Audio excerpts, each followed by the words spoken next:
Hello students, आज की video जो होने वाली है, जिन जिन लोगों की रिजर्व लिस्ट में ज्वाइनिंग होगी 21 तारीख को, उन लोगों के लिए ये वीडियो बहुत हेल्पफुल होने वाली है, क्योंकि मैं सारे डॉक्यूमेंट्स से रिलेटेड सारे डाउट्स क्लियर कर दूंगा लगभग।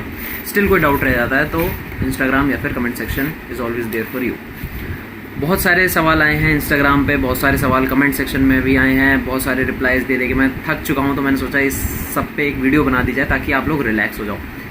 तो वीडियो स्टार्ट करते हैं। सबसे पहले तो ये चीज़ दिमाग में रख लो कि अब आपका एलिमिनेशन वाला राउंड ख़त्म हो चुका है। अब आपको ये लोग रिक्रूट करना चाहते हैं, कोई यहाँ पे आपको निकालना नहीं चाहेगा। इवन आप कुछ भी नहीं लेके जाओगे ना उधर, अपने डॉक्यूमेंट्स के अलावा, डॉक्यूमेंट्स तो आपको लेके जाने अपने, जो आपके डिग्री हो गई, मार्कशीट हो गई, 10th 12th की मार्कशीट, आधार कार्ड, ये सब, इसके अलावा आप कुछ भी नहीं लेके जाओगे ना, स्टिल वो कहीं ना कहीं से सारी चीज़ें जुगाड़ कर देते हैं। मैं एक केस भी बताऊँगा जो हुआ था, वो लास्ट में बताऊँगा, बट आपको उस केस की तरह नहीं होना है। बहुत गलत इंप्रेशन पड़ता है इससे, तो मैं सारे चीज़ों के बारे में बात कर दूंगा। स्टिल मेरे से अगर कोई चीज़ मिस हो जाती है, क्योंकि मेरे पास अब वो लिस्ट नहीं है, बट स्टिल मुझे जितना याद आ रहा था मैंने लिस्ट बनाई और उस चीज़ के बारे में बात करेंगे। देखो, सबसे पहले तो आपको ये चीज़ ध्यान रखना है जो आपके लिए मैंडेटरी है। आपको अपनी डिग्री लेके जानी है। ग्रेजुएशन किया होगा तो डिग्री और कंसोलिडेटेड मार्कशीट या सेमेस्टर वाइज मार्कशीट या ईयरली मार्कशीट, जो भी आपके कॉलेज में होता है या आपका ग्रेजुएशन के टाइम में जो भी हुआ था, वो आपको लेके जाना है। ठीक है। नेक्स्ट आता है कैरेक्टर सर्टिफिकेट। कैरेक्टर सर्टिफिकेट एक आप अपने एजुकेशनल इंस्टीट्यूट लास्ट जो भी आपने अटेंड किया वहाँ से करवा लेना, और किसी भी गेजेटेड ऑफिसर से आप बनवा लेना। ठीक है। 2 चाहिए या फिर 3 चाहिए शायद, है ना, मुझे याद नहीं आ रहा ठीक से, जो भी है आप बनवा लेना। ठीक है। अब बात करेंगे कंप्यूटर सर्टिफिकेट। देखो, किसी इंसान ने किसी एस्पिरेंट ने कंप्यूटर को as a subject 10th 12th में या ग्रेजुएशन के टाइम पे ज़रूर पढ़ा होगा। मैंने तो पढ़ा था, तो मेरे को कोई एडिशनल कंप्यूटर का कोई क्वालिफिकेशन वाला सर्टिफिकेट की ज़रूरत नहीं पड़ी कि भाई मैंने कंप्यूटर पढ़ा हुआ है, क्योंकि आपका कंप्यूटर में काम है तो आपको साबित करना पड़ेगा कि you are familiar with computer, कि आपको कंप्यूटर आता है, बस इतना ही, थोड़ा बहुत। तो उसके लिए आपके पास या तो कोई एडिशनल सर्टिफिकेट होना चाहिए किसी कंप्यूटर कोर्स का, या फिर आपने कहीं पे भी पढ़ा होगा 10th 12th या फिर ग्रेजुएशन, वहाँ पे मेंशन होगा computer. Next comes medical. Medical आपको कैसे करवाना है? देखो, आपको मेडिकल करवाने के लिए आप डिस्ट्रिक्ट हॉस्पिटल में जा सकते हो। आप वहाँ जाके बताओगे मेरे को ज्वाइनिंग करनी है एज अ क्लर्क पीएनबी में, और आप उसके लिए मेडिकल बनवा दो।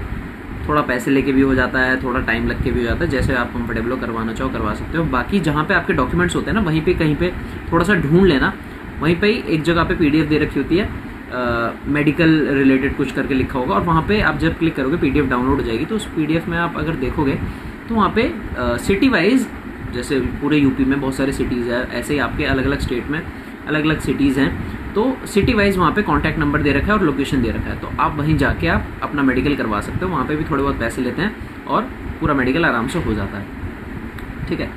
अब बात करेंगे एसेट। अब आते हैं फालतू चीज़ों में जिसका आपको कोई यूज़ नहीं है, वो बस हेडेक बढ़ाने के लिए था। मैंने बहुत पैनिक किया था, मैंने बहुत ज़्यादा दिमाग ख़राब किया था अपना कि भाई इसमें क्या करना है, इसमें क्या करना है। एंड आई नो कहीं ना कहीं आपके दिमाग में भी ये सब आ रहा होगा, तो आप लोग भी परेशान हो रहे हो, तो मैं आपकी परेशानी दूर कर देता हूँ। पहली बात फिर से वही याद दिलाता हूँ कि आपको अब कोई एलिमिनेट नहीं करेगा, अब आपको सिर्फ रिक्रूट करना चाहते हैं। ठीक है। तो आपकी सब हेल्प करेंगे। तो आप एसेट्स एंड लाइबिलिटीज़ वाला आप लेके चले जाओ, फॉर्म प्रिंट आउट लेके चले जाओ। बहुत अजीब तरीके से आपसे भरवाएंगे, आप सोचोगे कि ये क्या करवा रहे हैं, फॉर्मेलिटी टाइप ही करवा रहे हैं। ठीक है। एसेट्स एंड लाइबिलिटी हो गया। कैशियर एग्रीमेंट, वो तो अभी तक भरा नहीं है, अभी भी मेरे पास ऐसी वो पन्ना पड़ा हुआ है, फिर भी आप लेके चले जाना। और इवन अगर आप प्रिंट आउट्स नहीं भी लेके जाते हो, वहाँ पे वो लोग प्रिंट आउट कर रहे होते हैं फ्री में, तो अगर आपको 1-2 रुपये करके बचाने हैं तो आप बिना प्रिंट आउट लिए भी जा सकते हो, बट मैं रिकमेंड नहीं करूँगा। थोड़ा सा जिम्मेदार बनो, है ना, अच्छे खासे पैसे कमाओगे सैलरी में, तो इतनी कंजूसी मत करो। Then comes HRMS proforma. ये भी वहीं जाके भरना है आपको, कोई टेंशन नहीं लेनी है। भर लोगे तो बहुत अच्छी बात है, जो भी आपको समझ आ रहा है भर लो, फालतू की वो चीज़ें मत करना। मान लो आप गलत भी कर देते हो ना, तो भी कोई टेंशन नहीं है। मैंने बताया ना, वहाँ पे प्रिंट आउट आप दोबारा करवा सकते हो। मैंने तो क्या भरा नहीं था।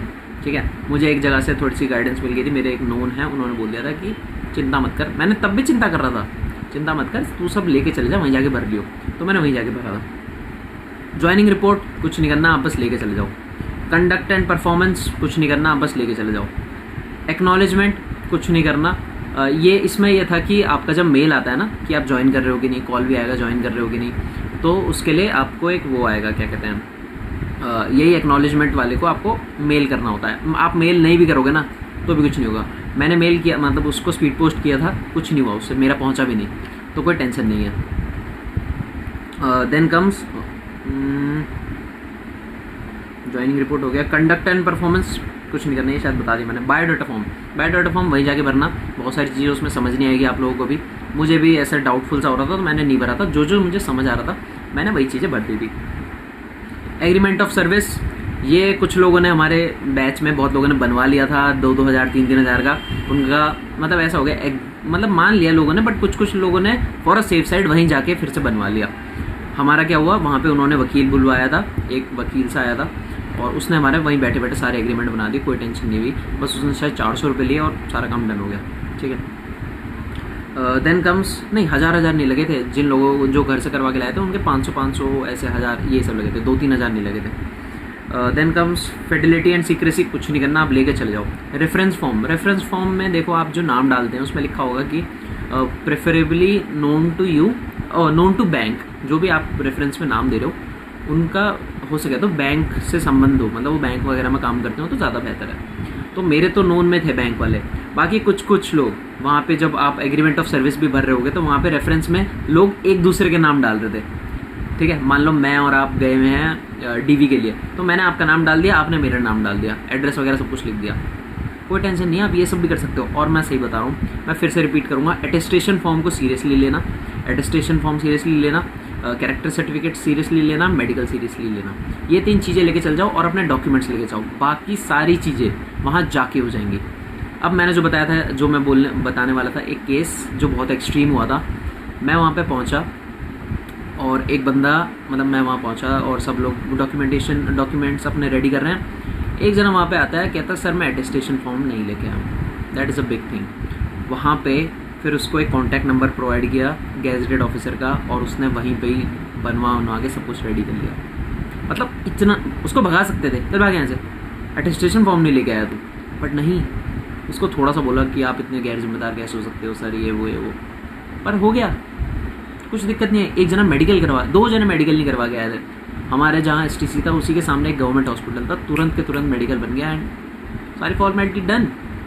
तो एक चीज़ समझो, एलिमिनेशन राउंड ख़त्म हो चुका है, अब आप सिलेक्टेड हो, प्रोविजनली सिलेक्टेड हो, तो अब आपके डॉक्यूमेंट्स में कोई बहुत बड़ा फॉल्ट आता है तब आपको बाहर निकालेंगे, वरना आपको बस ये बोलेंगे चलो सहलेंगे थोड़ा करके, आपको ले लेंगे अंदर।